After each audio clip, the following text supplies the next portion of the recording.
The growing drug epidemic is affecting lives across the country, but especially right here in the Twin Tiers. It's tearing families apart, sending parents off to rehab or jail, and children needing a new caregiver. In a special report, WENY's Leanda Rosa explains how local foster care systems are now seeing an influx of children.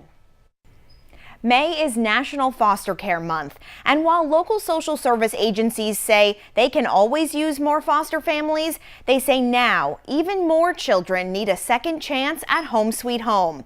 I met one young girl who knows that feeling too well. Lizzie is your typical 12-year-old girl. She likes to do gymnastics, dance, and play. But her early childhood years weren't as typical. My mom, she's really nice, but then she started doing drugs. Lizzie looks back on when she was about 6 years old. She recalls some unusual sights and sounds at home. They were in their bedroom, and I just remember walking in and being shoved out. They were putting pills inside of cheese, and then cutting it, taking it. Lizzie says she remembers empty pill bottles laying around the house. Her mom was often sick and aggravated, and her stepdad was extremely abusive to her mother. And I would be sitting in the living room, and I would just turn the TV up and try to ignore it. All while caring for her 4 younger siblings. I was kind of trying to protect my other brothers and sisters from getting a hold of something or being hit or smacked by my dad. Until one day, a knock on the door changed everything, landing Lizzie and her siblings in foster care. But Lizzie isn't the only child with this type of story. Drug use is the leading reason why kids are removed in Tioga County. Michelle Regal-Buto is a manager of family services in Tioga County, Pennsylvania. She says in the 10 years she's worked with this department, drug use has always been a problem. It went from pills to meth to heroin. But she's seen a big increase in the past 3 or 4 years. For 2015 and 2016, heroin was the cause of 78% of our removals. Regal-Buto says it starts as a concerned phone call that leads to some investigating. Often it's not just the drug use that causes a removal, it's an act has occurred that makes a child unsafe. And we relate it back to the drug use because normally that parent would not have acted in that way.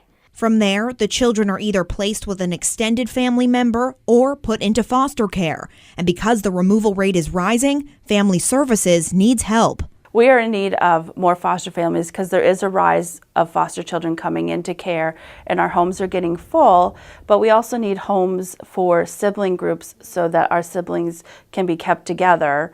And also what we like to do is to keep them in their same school district. Tara Gordon has been a foster parent for 8 years, but she wanted to help even more.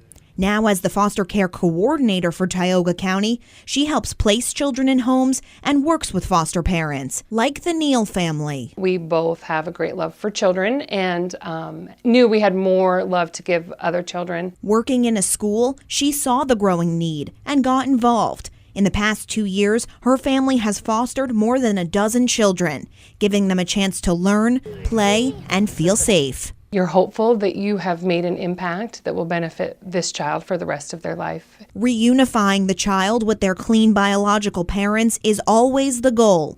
But in the meantime, or when that's not possible, these foster families are able to give the children a second chance at Home Sweet Home. It is unlike anything I've ever done. And it is amazing and frustrating and beautiful and heartbreaking, but it is something that I am grateful we have done. Now you're probably wondering what happened to Lizzie. Well, about 3 years ago, Tara Gordon, the foster care coordinator we just met, and her husband David adopted Lizzie after fostering her. If you're interested in becoming a foster parent in any of the counties in our region, we've posted more information and resources on our website, WENY.com. Just click on this story. Reporting in the studio, Leanda Rosa, WENY News. And as Leanne explained, the current drug epidemic affects 78% of home removals in Tioga County, Pennsylvania. Across the border here in New York, it's also an issue. Social Services in Tioga County, New York says currently drug abuse is the cause of 56% of their home removals.